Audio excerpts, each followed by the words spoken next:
ها په نننۍ ویډیو کې زه غواړم ستاسو ځینې مهمې پوښتنې ځواب کړم کوم چې د نویو پاسپورټونو په اړه دي. زیات ملګري وایي چې موږ بالکل پاسپورټ نه دی اخیستی په دې پروسه کې ګډون کولی شو که نه بعضې وایي چې موږ الکتریکي تذکره لرو نو موږ ته به نوی پاسپورټ راکړي او که نه ځینې وایي چې ماشومانو ته موږ پاسپورټ اخلو امضې پر ځای کې به څه لیکو د هغې تر څنګ چا پاسپورټ ورک شوی دی نو ستاسو دغه واړه پوښتنې ما دلته محصلینو سره شریکې کړي هغې له لورې کوم معلومات چې ما ته راکړی شوي دي غواړم چې هغې په اساس تاسو د ټولې پوښتنې ځواب کوم. اول هغه هېوادوال چې تر اوسه پورې دې پروسې نه دي خبر غواړم چې یو څو ټکو کې درته بیان کړم. اوس مهال دلته د دوبۍ کونسلګرۍ په ناوښت زموږ هغه هېوادوال چې بهرنیو هېوادونو کې میشت دي چېرته چې افغانستان اسلامي امارت سفارت او کونسلګرۍ شتون نه لري دوی خپل خدمات تر اوسه پورې نه دي پیل کړي نو دغه کسان کولی شي چې خپل پاسپورټ نوي کړي او ماشومانو ته نوی پاسپورټ واخلي. نو که لا زیات معلومات غواړئ مخکې ما دوه ویډیوګانې پرې خپارې کړي ټول معلومات په هغې کې خپاره دي. اوله ویډیو د معلوماتو په اړه ده چې پروسه څنګه ده. دوهمه ویډیو د ګډون په اړه ده چې په دې کې به خپله څنګه ګډون کوئ ثبت نام طریقه مې پکې ښودلې ده. نن ویډیو کې ما وختي چې درته یادونه وکړه ستاسو پوښتنې به ځواب کړم.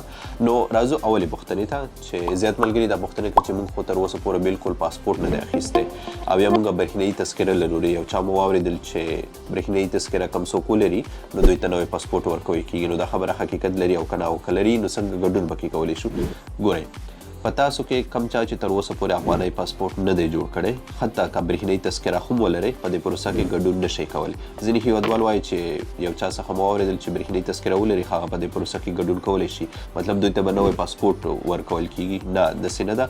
تر اوسه پورې په تاسو کې کم چا چې افغاني پاسپورټ نه دی جوړ کړی حتی که برېښنایي تذکره هم ولرئ نو تاسو په دې پروسه کې ګډون نشئ کولی او نه تر ننه پورې دې لپاره کومه ښه لار راوتې ده.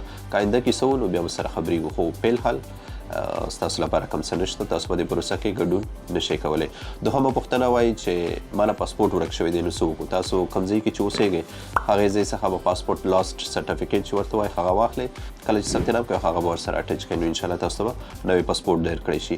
بله پوښتنه ځینې هېوادوال وایي چې زه خپل ماشومانو لپاره ثبت نام کوم یا د کورنۍ بل غړي لپاره نو امضا به یې څنګه کوو. ګورئ کم چا چې عمرونه د 18 کلونو څخه کم دي نو امضا پر ځای کې هغه کس نام ولیکئ او کم چا چې عمرونه د 18 کلونو څخه زیات دي هغه باید امضا وکړي. کم چاته چې اپلیکیشن ډکوي که خپله یې ډکوي یا بل څوک ورته ډکوي د فیملي بل یو غړی نو کم ځای کې چې د امضا ځای دی هغه کس کم څوک چې پاسپورټ نوي کوي هغه امضا باید وکړي. بله امضا د منلو وړ نه ده. دلته غواړم یو مهم شی ذکر کړم چې هغه تصویر دی.